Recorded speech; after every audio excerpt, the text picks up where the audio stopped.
চিরদিনই তুমি যে আমার ধারাবাহিকে দেখেছিলাম অপর্ণাকে নিয়ে আর্য সিংহরা গিয়েছিল একটা ক্যাফেতে।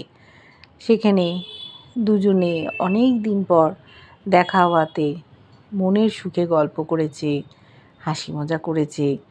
এমনকি অপর্ণা খেলা করতে বলেছে, দুজন দুজনের দিকে তাকিয়ে থাকবে, চোখের পলক পড়বে না, সেটাও আর্য করেছে। শেষে হুড়োহুড়ি করে একটা সেলফি তুলে ওখান থেকে বেরিয়ে গেছে। বেরিয়ে যেতেই কিডন্যাপ হয়ে গেছে আর্য সিংহ রায়। ধরে এনেছে কিছু গুন্ডা, অজ্ঞান করে দিয়েছিল। যখন জ্ঞান ফিরেছে বুঝতে পেরেছে যে এ কোনো পেশাদার লোকের কাজ না, ওর বন্ধু কিঙ্করই কিডন্যাপটা করিয়েছে। ভয়ে আটকে রেখেছে, যদি মেরে ফেলে মেঘরাজ। বুঝতে পেরে কিঙ্করের খোঁজ করছিল, এমনকি চশমাটাও পাশে রেখে দিয়েছিল। চশমা না পড়লে আর্যর যে মাথা ধরে যায়। কিঙ্কর সব জানে, কিঙ্করের মতো বন্ধু হয় না। কিঙ্কর এসছে, জানতে চেয়েছে যে আমার সাথে তো আরও কিছু জিনিস ছিল, সেগুলো কোথায়।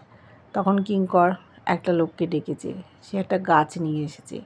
বলেছে, আর্য, এই গাছটা আমি নিজে হাতে পুঁতব, এখান থেকে কুঁড়ি বের হবে, ফুল ফুটবে, এটা অপর্ণা দিয়েছে। কিঙ্কর বলছে, নিজের সম্বন্ধে একটু সচেতন হ আর্য, কেন এইভাবে তুই চলে গেলি, কত বিপদ হতে পারত।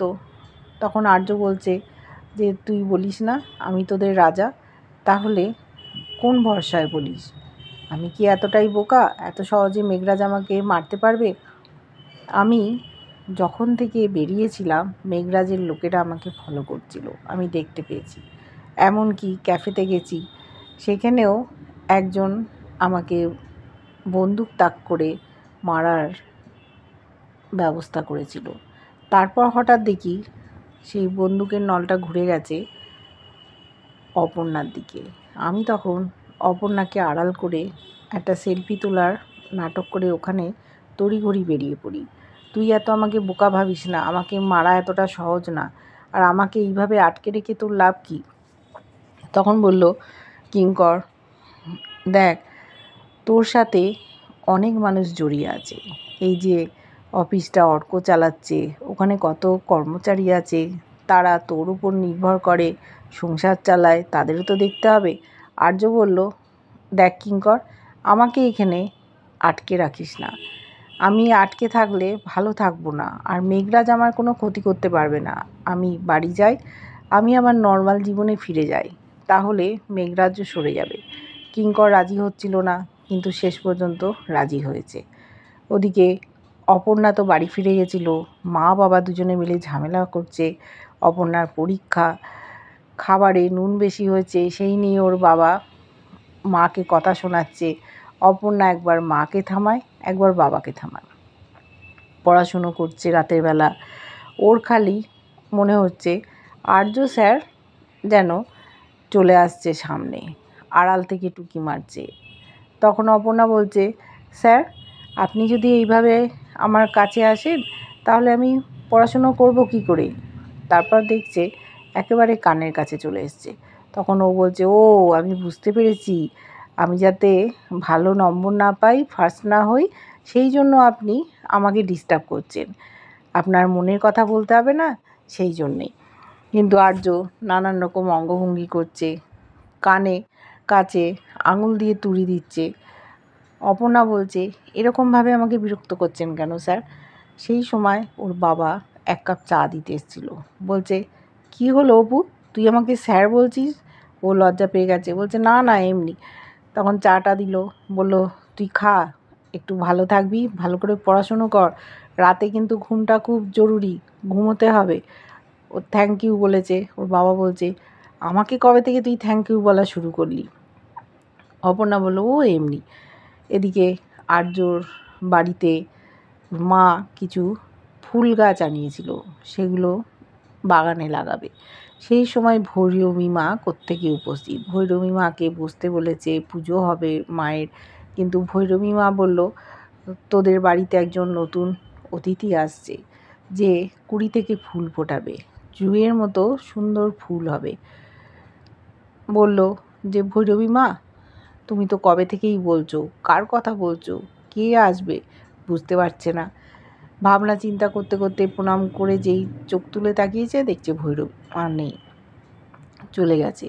হঠাৎ ওখানে আর্য একটা ফুল গাছ নিয়ে হাজির। এতদিন পর আর্যকে দেখে মা খুব খুশি। বলছে, আর্য তুমি এসে গেছো? বলছে, হ্যাঁ মা, তোমার চোখে জল কেন? তখন বলছে, না এটা আনন্দাশ্রু, ভৈরবী মা এসছিল, বলেছে যে বাড়িতে কোনো নতুন অতিথি আসবে।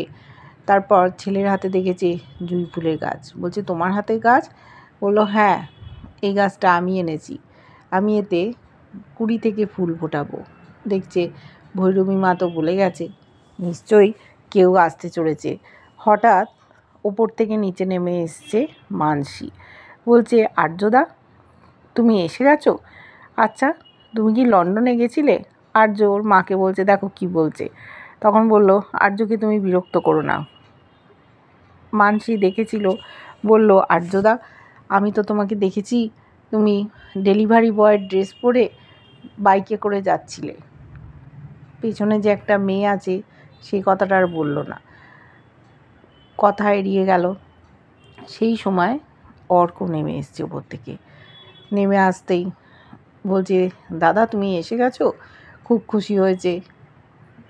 প্রশ্ন করছিল মানসী। অর্ক বলল, দেখো প্রশ্ন করার অনেক সময় আছে, দাদা এত দূর থেকে এসছে, একটু বিশ্রাম করতে দাও। অর্ক অনেক কিছু বলতে চায়। আর্য বলল, আজকের দিনটা থাক, আমি খুব টায়ার্ড, কালকে কথা বলবো। মা বলছে, ডিনারটা কিন্তু করো। তখন আর্য বলল, মা আমি খেয়ে এসেছি, তোমরা খেয়ে নিও, বলে ফুলের টবটা নিয়ে ওপরে উঠে গেল। এদিকে অপর্ণা খুব পড়াশুনো করছে। সকাল হয়ে গেছে, পড়ে যাচ্ছে, ওর বাবা ব্যস্ত হয়ে গেছে, পাউরুটি টোস্ট আর রসগোল্লা নিয়ে এসছে। আর ওর মা দেখে বলছে, কি তুমি এই গোল গোল জিনিস অপর্ণাকে দিচ্ছ পরীক্ষার আগে? পরীক্ষায় ও গোল পেয়ে আসুক, এটাই তুমি চাও? তখন ওর বাবা বলছে, আমাদের অপু কোনোদিন গোল পেয়ে এসছে? কেন এইসব কথা বলছো? নিজেরা ঝামেলা করছে, যে যার কাজ নিয়ে খুব ব্যস্ত, দুজন দুজনের কাজের প্রশংসায় পঞ্চমুখ।